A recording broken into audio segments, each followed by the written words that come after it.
शासनाच्या 1830च्या गॅजेटमध्ये स्पष्ट उल्लेख आहे की मराठा समाज आणि कुणबी एकच आहे. मग असं असताना मराठा समाजाला आरक्षणासाठी असे दोन कायदे करण्याची का गरज पडली? छत्रपती शाहू महाराजांनी सुद्धा 1902ला मराठा समाजासह सर्वच जाती धर्मांना ओबीसीमध्ये घेतलेलं होतं. मग असं असताना मराठा समाजाला सरळ कुणबी म्हणून जाहीर करून आणि ओबीसी मध्ये आरक्षण का दिलं जात नाहीये? आता हा टेक्निकल मुद्दा आहे आणि त्याला जे याच्या अभ्यासात बोलू शकतात. पण हे निश्चित आहे की मराठा समाजातले अनेक लोक कुणबी झाले आणि कुणबी त्यांचा दाखला मिळत असल्यामुळे त्यांना ते आरक्षण मिळते. पंजाबराव देशमुखांनी सुद्धा विदर्भामध्ये त्यांनी सगळ्या मराठा समाज लोकांना सांगितलं की तुम्ही कुणबी व्हा, म्हणून त्या कुणबीच्या लोकांना मिळालं. आजही मराठा कुणबी मिळते. आता तो कसं बसवता येईल, काय बसवता येते हे मला त्यातलं कल्पना नाही.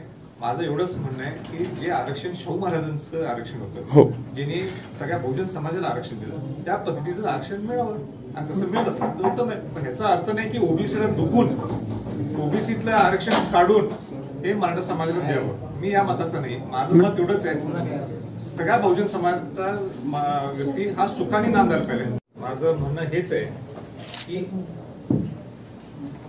सामाजिक मागास हे मराठा समाजाला सिद्ध केलेले प्रवर्ग तयार झालेले आणि म्हणून सामाजिक मागास सिद्ध केल्यानंतर EWS घेणं हे लाभदायक आहे किंबहुना हे नुकसान सुद्धा होऊ शकते का याचा अभ्यास होणं गरजेचं आहे. आणि म्हणून पहिल्या दिवशीपासून माझं म्हणणं आहे की सरकारने हमी द्यावी, अंडरटेकिंग घ्यावी की EWS जर घेतलं तर ACBCला सर्वोच्च न्यायालयामध्ये धोका होणार नाही. मध्यंतरी एका विद्यार्थ्याने एक पिटिशन फाईल केली. त्यांनी सांगितलं की मला EWS मिळावं उच्च न्यायालयामध्ये आणि उच्च न्यायालयाने निर्णय दिला की जर का त्यांनी EWS घेतलं तर ते ACBCचं हक्काचं आरक्षण त्याला मिळणार आहे 12 ते 13%. मग एकदा अशोकरावजी चव्हाण असतील, वळसे पाटीलजी असतील, आम्ही सगळे मराठा समाजातले प्रमुख लोकांची एक आमची VC झाली जे मराठा समाजाची जे आपलं जे लिगल बाजू मांडतात सर्वोच्च न्यायालयामध्ये, मग ते रोहितगी असेल किंवा पटवाले असतील, त्यांच्यावर आमची VC झाली आणि त्यावेळेस विषय होता सुपरन्युमरी, अधिक संख्येत जागा वाढवण्याच्या दृष्टिकोनातून. ते त्यांनी स्पष्ट आम्हाला सांगितले की अधिक संख्येत जागा वाढवण्याचा अधिकार एका प्रवर्गाला ज्याला सामाजिक मागास हे सिद्ध केले हे सरकार करू शकते. पण विषय आपला सर्वोच्च न्यायालयामध्ये स्थगिती असल्यामुळं जर ते आपण अधिसंख्य जागा एका प्रवर्गाला दिले तर ते कोर्ट ऑफ कंटेम्प्ट हे असं होऊ शकते आणि म्हणून ते तसं करू नये असं त्यांनी विनंती केली थोडे दिवस, तर जो पण निकाल आपल्या 25 तारखेला लागत नाही तोपर्यंत. पण त्यावेळी मी स्वतः प्रश्न विचारला की मग उच्च न्यायालयाने जे EWS घ्या असं सांगितलंय त्याचा धोका मग ACBCला होऊ शकतो का? तर त्यावेळी स्पष्ट पटवाल्यांनी सांगितलं ज्यांना कोणाला घ्यायचं असेल EWS आरक्षण त्यांनी कोर्टाच्या उच्च न्यायालयाच्या माध्यमातून घ्यावं. स्टेटनी राज्यांनी पॉलिसी करू नये. जर पॉलिसी केली तर धोका हे आपल्या ACBCच्या आरक्षणाला होऊ शकतो असं स्पष्टपणाने त्यांनी सांगितलं. आता जे स्पष्टपणाने सांगितल्यानंतर तरीही सरकार हे EWS डिक्लेअर केलं. पण EWS आरक्षण म्हणजे हे काय नुसतं मराठा समाजासाठी नाहीये. EWS हे आरक्षण सगळ्या ओपन कॅटेगरीज जे आहेत, मग ब्राह्मण समाज असतील, तुमचे जैन असतील, मारवाडी असतील, अनेक जातीतले लोक आहेत, त्या सगळ्यांसाठी लागू आहे. म्हणजे ज्यांना आरक्षण मिळत नाही त्यांना ते लागूच होते. माझं उलट सरकारला म्हणणं हेच होतं की आणि थोडी दिवस थांबा ना.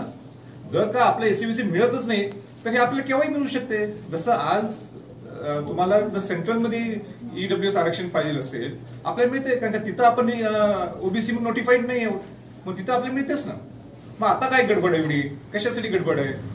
एवढे दिवस एक ठराविक मुलांसाठी तुम्ही जर गडबड करत असाल तर लाखो मुलांचं सुद्धा नुकसान होणार आहे ना. आणि म्हणून स्वतः मी EWSला मतदान केलंय, म्हणून माझं EWSला वैयक्तिक विरोध आहे असं मी म्हणणार नाही. पण आज तुम्ही ACBCला सामाजिक मागास म्हणून सिद्ध झालेलं आहे. हा काय म्हणजे जे स्थगिती आहे नुसती 1 वर्षासाठी दिली, सुनावणी आता 25 जानेवारीला, मग एवढी गडबड कशाला? हा माझा सरकारला प्रश्न. महाराज काही लोकांचं असं म्हणणं आहे की जे 25 तारखेपासून कोर्टात या मराठा आरक्षणावर सुनावणी तेही विरोधात लागले. नाही, आपण नकारात्मक विचार करायचा. म्हणजे आपण पाहिलं म्हणजे लढाई करायच्या अगोदरच म्हणायचं का आपली हार झाली का? सर्वोच्च न्यायालयामध्ये आपली बाजू मागच्या रोहितगिरी वकिलांनी चांगली मांडली होती. आपण विश्वास ठेवू ना, आपण विश्वास ठेवणं गरजेचं आहे की एक चांगली बाजू परत मांडतील. आपली बाकीच्या राज्यांना जर मिळू शकते, तामिळनाडूपासून अनेक माझ्या 18-19 राज्य जे 50% वर मिळालेले, आपली बाजू मांडणारच ना चांगली. आत्ताच तुम्ही म्हटलं ते मिळणारच नाही, मग कशाला आत्ताच जायचं सुप्रीम कोर्टात? सर्वोच्च न्यायालयामध्ये लढायचं नाही, आत्ताच म्हणून टाकायला पाहिजे आपल्याला नकोय ते, आपण कुठं पाहिजे EWS असं म्हणायचं का? Latest wait and watch. म्हणजे थोड्या दिवसाचा विषय, शेवटची अंतिम सुनावणी 25 जानेवारीला होणार. राजू, परंतु प्रवीण गायकवाडांनी या निर्णयाचं स्वागत केलं. त्यांनी असं म्हटलं का EWS मराठा समाजाने घ्यावं, की पूर्वी EWS ला विरोध करणारे आता अचानकपणे अशा पद्धतीनं त्याला का हे देत आहे? मलाही कल्पना नाहीये. उलट प्रवीण गायकवाडांचं जे तुम्ही नाव घेतलं ते खरं म्हणजे समतेचं आरक्षण हे मिळावं ही पहिली त्यांची मागणी आहे. ही माझी मागणी नंतर आहे. ज्यावेळी मी महाराष्ट्र पिंजून काढायला लागलो, मला महाराष्ट्र समजायला लागला, शिवाजी महाराज शाहू महाराजांची भूमिका मला समजायला लागली. पण त्यांनी अगोदरच सुरू केली. त्यांनी तर उलट आरक्षणवर पुस्तक लिहिलेलं आहे, समतेचं आरक्षण म्हणजे काय, आणि त्या आरक्षणाचं पुस्तक मला अर्पण केलं त्यांनी. आज एकदम तुम्ही भूमिका का बदलता? म्हणजे मग ते पुस्तक लिहायचंच कशाला? म्हणजे मला आश्चर्य वाटते की त्यांनी ही भूमिका का घेतली. तो त्यांचा प्रश्नाचं उत्तर तेच देऊ शकतो चांगल्या. राजे, औरंगाबादच्या नामांतराचा प्रश्न पेटलेला आहे मागच्या 2-3 दिवसापासून. औरंगाबाद की संभाजीनगर, शिवसेना असेल, मनसे असेल, तर दुसरीकडे महसूल मंत्री म्हणतायत की त्यांच्या नामांतराला विरोध आहे. आपली काय ते का म्हणतात विरोध आहे मला माहित नाही, पण जर संभाजी महाराजांच्या नावाने नामकरण होत असेल त्याचं स्वागतच करायला पाहिजे. ज्या थोर पुरुष जे आपल्या महाराष्ट्रात घडलेले आहेत, शिवाजी महाराज असतील, संभाजी महाराज असतील, राजाराम महाराज असतील, ताराराम असतील, फुले आंबेडकर असतील, महात्मा ज्योतिबा फुले असतील, यांची नावं आपण जर चांगल्या ठिकाणी देत असो तर त्याचं आपण स्वागतच करायला पाहिजे. बऱ्याच वर्षापासून हा सगळा मुद्दा पेटलेला आहे. शिवसेनाची सत्ता होती, आताही आहे, मात्र अजूनही नामांतर काय होत नाही. का टेक्निकली होत नाही मला माहित नाही, पण मला जर विचारलं तर माझा सपोर्ट येतो. राजे, शासनाच्या 1830च्या गॅजेटमध्ये स्पष्ट उल्लेख आहे की मराठा समाज आणि कुणबी एकच आहे. मग असं असताना मराठा समाजाला आरक्षणासाठी असे 2 कायदे करण्याची का गरज पडली? छत्रपती शाहू महाराजांनी सुद्धा 1902ला मराठा समाजासह सर्वच जाती धर्मांना ओबीसीमध्ये घेतलेलं होतं. मग असं असताना मराठा समाजाला सरळ कुणबी म्हणून जाहीर करून आणि ओबीसीमध्ये आरक्षण का दिलं जात नाहीये? आता हा टेक्निकल मुद्दा आहे आणि त्याला जे याच्या अभ्यास ते बोलू शकतात. पण हे निश्चित आहे की मराठा समाजातले अनेक लोक कुणबी झाले आणि कुणबी त्यांचा दाखला मिळत असल्यामुळे त्यांना ते आरक्षण मिळते. पंजाबराव देशमुखांनी सुद्धा विदर्भमध्ये त्यांनी सगळ्या मराठा समाज लोकांना सांगितलं की तुम्ही कुणबी व्हा, म्हणून त्या कुणबीच्या लोकांना मिळालं. आजही मराठा कुणबी मिळते.